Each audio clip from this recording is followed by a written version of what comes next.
Hello friends, welcome to SSC coaching centre. दोस्तों, आज के वीडियो में हम बात करेंगे समय और काम वाले प्रश्नों की। अच्छा प्रश्न रहेगा।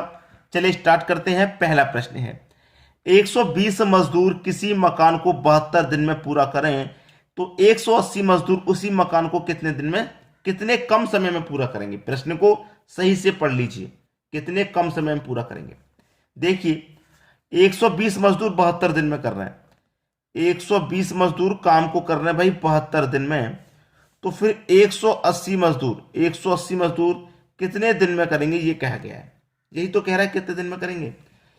जीरो से जीरो कटेगा, 6 दूने का 12, 6 त्रिक का 18, 3 से कटाऊं 3 दूने का 6, एक बचेगा 12, 3 चौके 12, 24 का गुना 2 में कर दो, 24 का गुना 2 में कर देंगे तो इसका पूरे का आंसर आ गया 48। कितना आ गया भाई, आंसर आ गया 48। हमसे ये कहा है उसने कि कितने कम समय में पूरा करेंगे। पहले काम हो रहा था 72 दिन में, 72 दिन में हो रहा है, और अब हो रहा है 48 दिन में। तो 72 से 48 में कितने समय कम लग रहा है, कितने दिन कम लग रहे हैं, कितने दिन कम लग रहे हैं। आप बोलेंगे 24 दिन कम लग रहा है, तो ये 24 दिन ही तो मेरा आंसर हो जाएगा। उसने कहा था कि 120 मजदूर 72 दिन में काम को पूरा कर रहे हैं, तो 180 मजदूर उसी मकान के काम को कितने कम समय में पूरा करेंगे। 24 दिन का समय कम लेंगे, यही मेरा आंसर है। आसानी से समझ में आ गया होगा। ठीक है, अब देखेंगे अगला प्रश्न। अगला प्रश्न है, 160 मजदूर प्रतिदिन 8 घंटे काम करके किसी काम को 36 दिन में पूरा करें तो 120 मजदूर प्रतिदिन 4 घंटे काम करके कितने समय में पूरा कर लेंगे। 160 मजदूर 8 घंटे प्रतिदिन काम करके काम को 36 दिन में पूरा करें। फिर कह रहा है कि 120 मजदूर प्रतिदिन 4 घंटे काम करके उस काम को कितने समय में पूरा करेंगे। D2 पूछ रहा है। ठीक है, एक फॉर्मूला होता है M1 D1 T1। ठीक है, पूरे का बटा W1 बराबर M2 D2 T2 पूरे का बटा W2। ये फॉर्मूला होता है। M का मतलब व्यक्ति जो भी कार्य करने वाले हैं, T का मतलब टाइम 8 घंटे प्रतिदिन, 4 घंटे प्रतिदिन जो भी दिया हो, और D का मतलब होता है दिन। ठीक है, ये फॉर्मूले के आधार पर प्रश्न को हम सॉल्व कर रहे हैं। W का मतलब वर्क होता है जो कि नहीं दिया गया। एक वर्क अगर दिया गया तो बटे में एक लिखिए चाहे मत लिखिए, एक ही बात है। अब इसको सॉल्व कर लेना है। ठीक है, चलिए सॉल्व करते हैं। 4 नेम 36। ठीक है, जीरो से जीरो गया, कटने के बाद में ये कटेगा 4 दूने का 8, 4 त्रिक का 12, ये कटेगा। 3 त्रिक का 9 कटेगा, 3 दूने का 6, 3 दूने का कितना हो गया 6, 16 छिक्के 96, 96 दिन। कितना, 96 दिन। यही आपका आंसर हो गया। ठीक है, अब देखेंगे अगला प्रश्न। अगला प्रश्न है, कुछ मजदूर किसी काम को 90 दिन में पूरा कर देते हैं। कुछ मजदूर, नहीं पता कितने मजदूर, कुछ मजदूर की बात कही है। मान लीजिए एक्स मजदूर, जब नहीं पता तो हमने एक्स मान लिए, वो काम को 90 दिन में पूरा कर देते हैं। ठीक है, फिर कह रहा है यदि 30 मजदूर और शामिल हो जाएं। पहले से कितने मजदूर थे, एक्स थे। उसमें कह रहा है कि अगर 30 मजदूर और शामिल हो जाए, तो मैंने 30 मजदूर को शामिल कर लिया। शामिल हो जाए तो काम 18 दिन पहले समाप्त हो जाता है। पहले तो काम हो रहा था 90 दिन में, अगर 30 मजदूर और शामिल हो गए तो काम 18 दिन पहले हो जाएगा। पहले 90 दिन में हो रहा था, अब 18 दिन पहले, तो 90 में से 18 घटा दीजिए, यानी कि 72 दिन में ही हो जाएगा। 18 दिन पहले का मतलब क्या है कि 72 दिन में ही हो जाएगा। 90 का एक्स से गुना कर दो तो ये 90x बराबर। ठीक है, अब 72 का एक्स से करूंगा तो ये 72x हो जाएगा, प्लस 72 का 30 से कर दूंगा, 72 गुने 30 ये रहेगा। अब ये 72x इधर आके 90x में से माइनस हो जाएगा, तो बचेगा कितना, 18x बराबर का 72 गुने 30। ठीक है, अब देखिएगा x का मान हमको निकालना है, चाहे मैं 18 से कहीं कटा लूं। 18 चौक 72, 4 का गुना 30 से कर दो 120, तो x का मान मेरा कितना आ गया, सीधा सीधा 120 आ गया। खत्म प्रश्न, यही मेरा आंसर हो गया। आसानी से समझ में आ रहा है सभी प्रश्न। अब देखेंगे अगला प्रश्न। अगला प्रश्न है, 40 कारीगर 20 दिन में 14,400 रुपये मजदूरी कमाते हैं, तो 16 कारीगर 30 दिन में कितनी मजदूरी कमाएंगे? 40 कारीगर 20 दिन में कितनी मजदूरी कमा रहा है? 14,400 की ये मजदूरी कमा रहा है। जो फॉर्मूला था ना उसमें लिखा था W1 का मतलब वर्क वन, तो वर्क है भाई 14,400 रुपये कमाने का। फिर कह रहा है कि 16 कारीगर 30 दिन में कितनी मजदूरी कमाएंगे? नहीं पता कितनी मजदूरी कमाएंगे, तो एक्स मान लिया हमने। जब नहीं पता तो फिर हमने एक्स मान लिया। ठीक है, चलिए जो कट रहा है कटा लीजिए, नहीं तो क्रॉस मल्टीप्लाई कर दीजिए।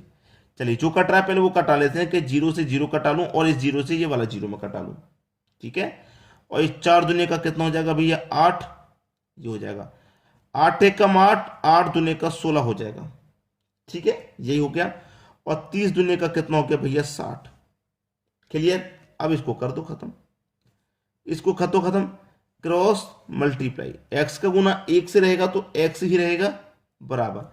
अब यहां पर 60 आ गया ना पूरे का, तो 144 का गुना 60 से हो जाएगा यहां पे। ठीक है, 144 का गुना 60 से रहेगा। ठीक है, अब कर दो भैया गुना, ये 0 तो लास्ट में ही आ जाएगा। 6 चौके 24 का 4 कैरी का 2, 6 चौके 24 कैरी का 2 26, 26 का 2, 26 का 6 कैरी का 2, 6 कम 6 और कैरी का 2 8। तो हमारा x का मान निकल के आ गया 8,640। यही क्या है? आपका आंसर। आसानी से हुआ प्रश्न, सभी को कोई दिक्कत नहीं होगी। अब देखेंगे अगला प्रश्न।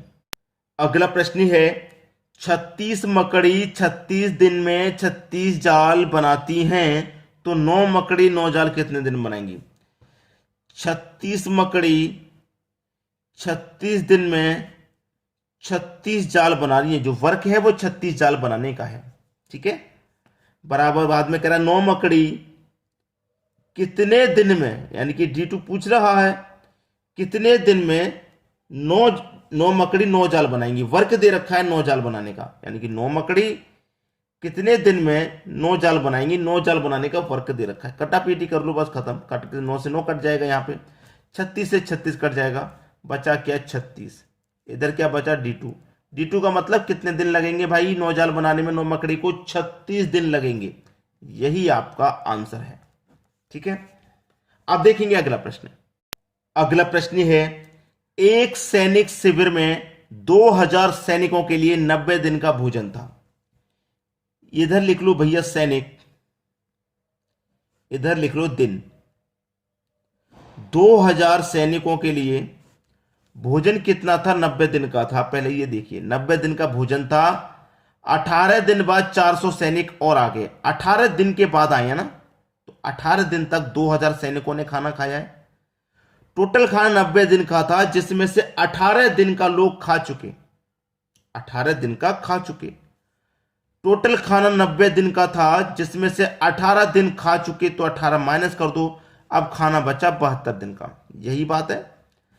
400 सैनिक और आ गए, तो पहले से 2000 थे, 400 और आ गए, तो अब सैनिक हो गए 2400। भाई 2000 में 400 सैनिक और आ गए, तो अब सैनिक हो गए 2400 और आगे। तो शेष भोजन कितने दिन तक चलेगा? जो शेष भोजन है वो कितने दिन तक चलेगा, ये आपसे कहा जा रहा है। कुछ नहीं है प्रश्न में, प्रश्न तो खत्म। 2 0 से 2 0 कटा लो भाई। ठीक है, 2 0 से 2 0 कटा लो। 2 0 से 2 0 कट गया। अब देखिए 24 से 72 कट जाएगा 3 बार में, और 20 बचा। 20 का गुना 3 से कर दो, 60 दिन। कितना समय लगेगा भैया? 60 दिन का समय लगेगा।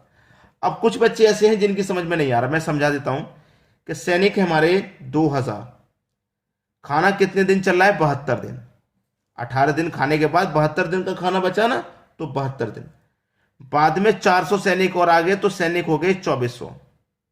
अब खाना कितने दिन चलेगा? ठीक है, यही तो बोला है। 2 0 से 2 0 कटा लो। 24 से 72 3 बार में, 20 त्रिका 60, इधर बचा D। 60 दिन चलेगा।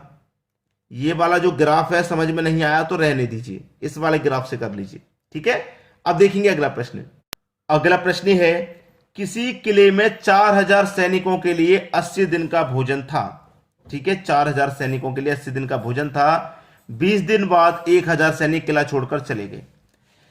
4000 सैनिकों के लिए, ठीक है, 80 दिन का भोजन था, जिसमें से 20 दिन बाद 1000 सैनिक किला छोड़कर चले गए। 20 दिन के बाद गए हैं ना, कितने दिन के बाद गए? 20 दिन के बाद। तो 20 दिन का भोजन तो खाया है, तो 80 में से 20 दिन का भोजन खा लिया, तो भोजन कितने दिन का बचा? 60 दिन का बचा। ठीक है, 1000 सैनिक किला छोड़कर चले गए, पहले से 4000 थे, 1000 चले गए, तो बचे कितने? 3000। 3000 बचे। अब भोजन कितने दिन में समाप्त हो जाएगा? ठीक है, D2 पूछ रहा है, कर लीजिए। अब क्या बचा इसमें? 3 जीरो से 1 2 3 जीरो कट गए। ठीक है, अब 3 दूने का 6 कटा और 1 जीरो 20। 20 को गुना 4 में कर दूंगा, 80 हो जाएगा। इधर D2 बचा। D2 कितना निकल के आ रहा है? 80 दिन। कितने दिन तक समाप्त हो जाएगा भैया? कितने दिन तक चलेगा? 80 दिन। यही आपके प्रश्न का आंसर है। अब देखिए कितने बच्चे ऐसे हैं जो इस वीडियो को शेयर करेंगे, क्योंकि उन बच्चों तक पहुंचाना जरूरी होता है जो कोचिंग सेंटर तक नहीं जा पाते, घर पर बैठकर ही पढ़ाई करते हैं। तो ये जिम्मेदारी आपकी बनती है, शेयर करें। ठीक है दोस्तों, धन्यवाद।